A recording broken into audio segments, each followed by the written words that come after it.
ಬಿಹಾರದಲ್ಲಿ ಸದ್ಯದ ಪರಿಸ್ಥಿತಿ ನಿಮ್ಮೆಲ್ಲರಿಗೂ ಗೊತ್ತೇ ಇದೆ. INDIA ಕೂಟ ಭರ್ಜರಿಯಾಗಿ ಕ್ಯಾಂಪೇನ್ಗಳ ಮೇಲೆ ಕ್ಯಾಂಪೇನ್ ಮಾಡಿದೆ. ಅದಾದ್ರ ಮೇಲೆ ಬಿಹಾರದಲ್ಲಿ ಏಕಾಂಗಿಯಾಗಿ ಸ್ಪರ್ಧೆ ಮಾಡುತ್ತಾ RJD ಅನ್ನೋ ಪ್ರಶ್ನೆ ಹುಟ್ಕೊಂಡಿದೆ. ಕಾಂಗ್ರೆಸ್ ಜೊತೆ ಮೈತ್ರಿ ಮುರಿದುಕೊಳ್ತಾರಾ?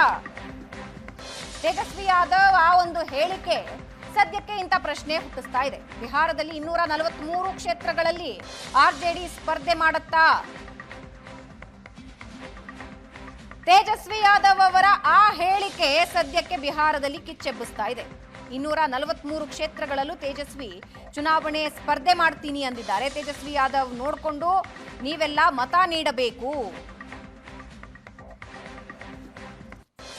ಕಾಂಗ್ರೆಸ್ ಜೊತೆ ಮೈತ್ರಿ ಮುರಿದುಕೊಳ್ತಾರಾ ತೇಜಸ್ವಿ ಯಾದವ್ ಅನ್ನೋದು ಸದ್ಯಕ್ಕಿರೋ ಪ್ರಶ್ನೆ. ಸೀಟು ಹಂಚಿಕೆಯ ಬಗ್ಗೆ ಚರ್ಚೆಗೆ ಮುಂಚೆನೆ ಮೈತ್ರಿ ಮುರಿದು ಬೀಳುತ್ತಾ?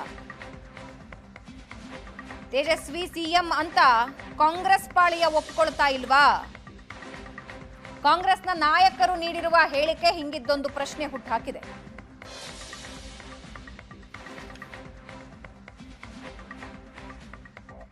ಹಾಗಾದ್ರೆ ಬಿಹಾರ ಎಲೆಕ್ಷನ್ ನಲ್ಲಿ ಏನಾಗ್ತಾ ಇದೆ ಅನ್ನೋದ್ರ ಬಗ್ಗೆ ಮತ್ತಷ್ಟು ಮಾಹಿತಿ ಹಂಚ್ಕೊಳ್ಳೋಣ. ಪ್ರಶಾಂತ್ ನಾಥ್ ಅವರು ನಮ್ಮೊಂದಿಗೆ ಮತ್ತೊಂದು ಸಲ ಲೈವ್ ನಲ್ಲಿದ್ದಾರೆ. ಪ್ರಶಾಂತ್, ಏನಾಗ್ತಾ ಇದೆ ಕಾಂಗ್ರೆಸ್ ಮತ್ತೆ RJD ನಡುವೆ? ಒಂದು ಕಡೆ ಕೃಷ್ಣ ಅಲ್ಲವಾರು ಒಂದು ಹೇಳಿಕೆನ ಕೊಡ್ತಾರೆ, ಮತ್ತೊಂದು ಕಡೆ ತಿವಾರಿ ಇನ್ನೊಂದು ಹೇಳಿಕೆನ ಕೊಡ್ತಾ ಇದ್ದಾರೆ. What is happening? ಬಿಹಾರದಲ್ಲಿ ಮತಾಧಿಕಾರ ಯಾತ್ರೆಯ ನಂತರ ಕಾಂಗ್ರೆಸ್ ಒಂದು ಅಪ್ಬೀಟ್ ಮೂಡ್ನಲ್ಲಿದೆ. ಮತಾಧಿಕಾರ ಯಾತ್ರೆ ತಕ್ಕಮಟ್ಟಿಗೆ ಯಶಸ್ವಿ ಕೂಡ ಆಯಿತು. ಅದರಲ್ಲಿ ತೇಜಸ್ವಿ ಯಾದವ್ ಕೂಡ ಭಾಗವಹಿಸಿದ್ರು. ಕಾಂಗ್ರೆಸ್ ಬಯಸ್ತಾ ಇರತಕ್ಕಂಥದ್ದು 2020 ಚುನಾವಣೆಯಲ್ಲಿ ಏನು 70 ಸೀಟ್ಗಳನ್ನು ಕಾಂಗ್ರೆಸ್ಗೆ ಕೊಡಲಾಗಿತ್ತು, ಅಷ್ಟೇ ಸೀಟ್ಗಳನ್ನು RJD ನಮಗೆ ಬಿಟ್ಕೊಡಬೇಕು ಅಂತ. ಆದರೆ ತೇಜಸ್ವಿ ಯಾದವ್ರಿಗೆ ಅನಿಸ್ತಾ ಇದೆ, ಕಳೆದ ಬಾರಿ 70 ಸೀಟ್ ಕೊಟ್ಟಿದ್ದರಿಂದ ಕಾಂಗ್ರೆಸ್ ಆ ಸ್ಟ್ರೈಕ್ ರೇಟನ್ನು ತೋರಿಸಲಿಲ್ಲ. ಕಾಂಗ್ರೆಸ್ ಸೀಟ್ಗಳು ಕಡಿಮೆ ಆದವು. ಆ ಕಾರಣದಿಂದ ಮಹಾಗಠಬಂಧನ್ ಚುನಾವಣೆಯನ್ನು ಗೆಲ್ಲಕ್ಕೆ ಸಾಧ್ಯ ಆಗಲಿಲ್ಲ. ಹೀಗಾಗಿ ನಾವು ಕ್ಷೇತ್ರ ಬೈ ಕ್ಷೇತ್ರ ಸರ್ವೆ ಮಾಡಿಸ್ತೀವಿ, 52 ಕ್ಷೇತ್ರಗಳನ್ನು ಮಾತ್ರ ನಾವು ಬಿಟ್ಕೊಡ್ಲಿಕ್ಕೆ ತಯಾರಿದ್ದೀವಿ ಅಂತಕ್ಕಂಥದ್ದನ್ನು ಈಗ ತೇಜಸ್ವಿ ಯಾದವ್ ಹೇಳ್ತಾ ಇದ್ದಾರೆ. ಈಗ ಕಾಂಗ್ರೆಸ್ ಹೇಳ್ತಾ ಇದೆ ನಮ್ಗೆ 70 ಕೊಡಬೇಕು, ಇಲ್ಲ ನಾವು 243 ಸ್ಪರ್ಧೆ ಮಾಡ್ತೀವಿ. ಇನ್ನೊಂದು ಕಡೆ ಮುಖೇಶ್ ಸೈನಿ ಅಂತ VIP ಪಾರ್ಟಿ ಇದೆ, ಒಂದು ಉತ್ತರ ಪ್ರದೇಶದಲ್ಲೂ ಇದ್ರವರು, ಬಿಹಾರದಲ್ಲೂ ಕೂಡ ಸೈನಿ ಮತಗಳ ಮೇಲೆ ಹೋಲ್ಡ್ ಇರತಕ್ಕಂಥ ಒಂದು VIP ಪಾರ್ಟಿ ಇದೆ. ಆ ಪಾರ್ಟಿಯ ಮುಖೇಶ್ ಸೈನಿ ಹೇಳ್ತಿದ್ದಾರೆ, ಇಲ್ಲ ನನ್ನನ್ನು ಉಪಮುಖ್ಯಮಂತ್ರಿಯನ್ನಾಗಿ ನೀವು ಮೊದಲೇ ಘೋಷಣೆ ಮಾಡಬೇಕು, ಅಂದ್ರಷ್ಟೇ ನಾನು ಟಿಕೆಟ್ ಹಂಚಿಕೆಯಲ್ಲಿ ಭಾಗವಹಿಸ್ತೀನಿ, ನಾವು ಮೈತ್ರಿ ಆಗ್ಬೋದು ಅಂತಕ್ಕಂಥದ್ದು. ಆ ಕಾರಣದಿಂದ Tejashwi Yadav, this are all bargaining tactics are bargaining posturing ಅಂತ ಇದನ್ನು ಕರಿಬೋದು. ನೀವು ಚುನಾವಣೆಯ ಮುಂಚೆ ಈಗ ಇಂಡಿಯಾದಲ್ಲೂ ಇದು ನಡೀತಾ ಇದೆ, ಜಿತೇನ್ ರಾಮ್ ಮಂಜಿ ನಮಗೆಲ್ಲ ಜಾಸ್ತಿ ಸೀಟ್ಗಳನ್ನು ಕೊಡಿ ಅಂತಕ್ಕಂಥದ್ದನ್ನು ಕೇಳ್ತಾ ಇದ್ದಾರೆ. ಹೀಗಿರುವಾಗ ಕಾಂಗ್ರೆಸ್ 52 ಸೀಟ್ವರೆಗೆ ಕೊಡ್ಲಿಕ್ಕೆ ತೇಜಸ್ವಿ ಯಾದವ್ ರೆಡಿ ಇದ್ದಾರೆ. ಕಾಂಗ್ರೆಸ್ ಹೇಳ್ತಾ ಇದೆ ನಮಗೆ 70 ಕೊಡಬೇಕು ಅಂತ. ಸೀಟ್ ಶೇರಿಂಗ್ ಟಾಕ್ಸ್ ನಡೀತಿರ್ತಕ್ಕಂಥ ಸಂದರ್ಭದಲ್ಲಿ ಈ ಪೋಸ್ಚರಿಂಗ್ ವಾರ್ ನಡೀತಾ ಇದೆ ಅಂತಕ್ಕಂಥದ್ದು ಸ್ಪಷ್ಟ. ನೋಡಿ, ತೇಜಸ್ವಿ ಯಾದವ್ ಕೂಡ this is a do or die election.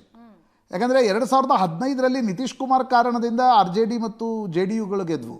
2020ರಲ್ಲಿ Tejasvi Yadav ನಾಯಕತ್ವ ಇತ್ತು, ಲಾಲು ಜೈಲ್ನಲ್ಲಿದ್ದರು. ತೇಜಸ್ವಿ ಯಾದವ್ಗೆ ಕೊನೆಯ ಮೈಲನ್ನು ಪಾರು ಮಾಡಲಿಕ್ಕೆ ಸಾಧ್ಯ ಆಗಲಿಲ್ಲ. That's because of OIC and other factors.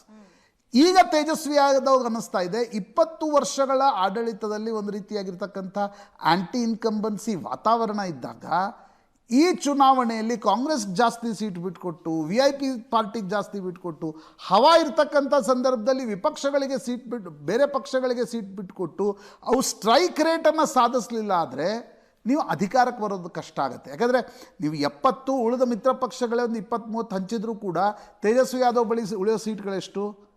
150.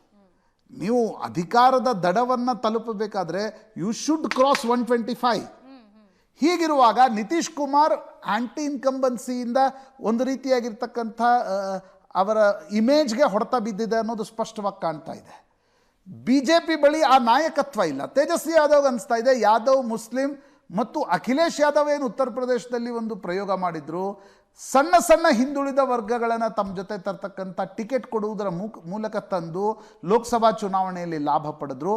ಅದನ್ನೇ ನಾವು ಮಾಡಬೇಕು ಅಂತಕ್ಕಂಥದ್ದು ತೇಜಸ್ವಿ ಯಾದವ್ಗೆ ಅನ್ನಿಸ್ತಾ ಇದೆ. ಯಾಕಂದ್ರೆ ನೋಡಿ, ಬಿಹಾರದಲ್ಲಿ ಅತಿ ದೊಡ್ಡ ಆತಂಕ ಏನು ಲಾಲು ಪ್ರಸಾದ್ ಯಾದವ್ ಬಗ್ಗೆ ಇದ್ದದ್ದು 1990ರಿಂದ 2005ರವರೆಗೆ 15 ವರ್ಷ ಒಂದು ರೀತಿ ಜಂಗಲ್ ರಾಜ್ ನಡೀತು. ಯಾದವ ಅಧಿಕಾರಕ್ಕೆ ಬಂದರೆ ಇತರ ಸಣ್ಣ ಸಣ್ಣ ಹಿಂದುಳಿದ ವರ್ಗಗಳನ್ನು, ಫಾರ್ವರ್ಡ್ ಸಮುದಾಯಗಳನ್ನು ಒಂದು ರೀತಿ ಪೊಲಿಟಿಕಲಿ ತುಳಿತಾರೆ ಅಂತಕ್ಕಂಥ ಮೆಸೇಜ್ ಹೋಗುತ್ತೆ ಅನ್ನುವ ಕಾರಣಕ್ಕೋಸ್ಕರ ತೇಜಸ್ವಿ ಯಾದವ್ ಒಂದು ಜಾಣ ಮೂವನ್ನು ಇಡ್ತಾ ಇದ್ದಾರೆ. ಕಾಂಗ್ರೆಸ್ಗೂ ಕೂಡ ಕಡಿಮೆ ಸೀಟ್ಗಳು. ಆ ಸೀಟ್ಗಳು ಏನು ದೊರಕ್ತವೆ ಅದನ್ನು ಬೇರೆ ಬೇರೆ ಸಮುದಾಯದ ನಾಯಕರುಗಳಿಗೆ ಕೊಟ್ಟು ಒಂದು ರೇನ್ಬೋ ಕೋಯಲೇಷನ್ ಅಂತ ಪೊಲಿಟಿಕ್ಸ್ನಲ್ಲಿ ಮಾಡಲಾಗತ್ತೆ. 90ರಲ್ಲಿ ಲಾಲೂ ಪ್ರಸಾದ್ ಯಾದವ್ ಅದನ್ನು ಮಾಡಿದರು. 90ರ ಚುನಾವಣೆಯಲ್ಲಿ ಬಿಹಾರದಲ್ಲಿ ಲಾಲೂ ಪ್ರಸಾದ್ ಯಾದವ್ ಬರೀ ಯಾದವರಿಂದ ಅಧಿಕಾರಕ್ಕೆ ಬಂದಿರಲಿಲ್ಲ. ಅವರು ಬೇರೆ ಬೇರೆ ಸಮುದಾಯಗಳನ್ನು ಜೊತೆಗೆ ತೆಗೆದುಕೊಂಡು ಬಂದಿದ್ದರು.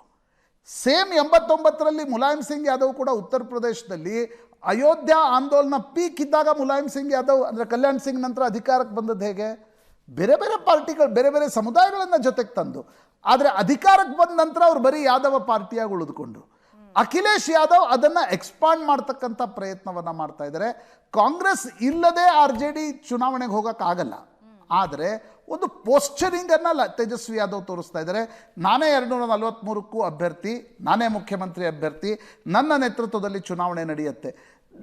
That is something. ನೀವು ಯಾವುದೇ ರಾಜಕೀಯ ಪಕ್ಷಗಳ ನಡುವೆ ಸೀಟ್ ಹಂಚಿಕೆ ಆಗ್ತಾ ಇದ್ದಾಗ, ಮಾತುಕತೆ ನಡೀತಾ ಇದ್ದಾಗ ಆ ಪೋಸ್ಚರಿಂಗನ್ನು ನೋಡ್ತೀವಿ. ಅದನ್ನು ಬಿಹಾರದಲ್ಲಿ ಕಾಂಗ್ರೆಸ್ ಮತ್ತು ತೇಜಸ್ವಿ ಯಾದವ್ ನಡುವೆ ಕೂಡ ನಡೀತಾ ಇದೆ ಅಂತ ಅನ್ಸುತ್ತೆ.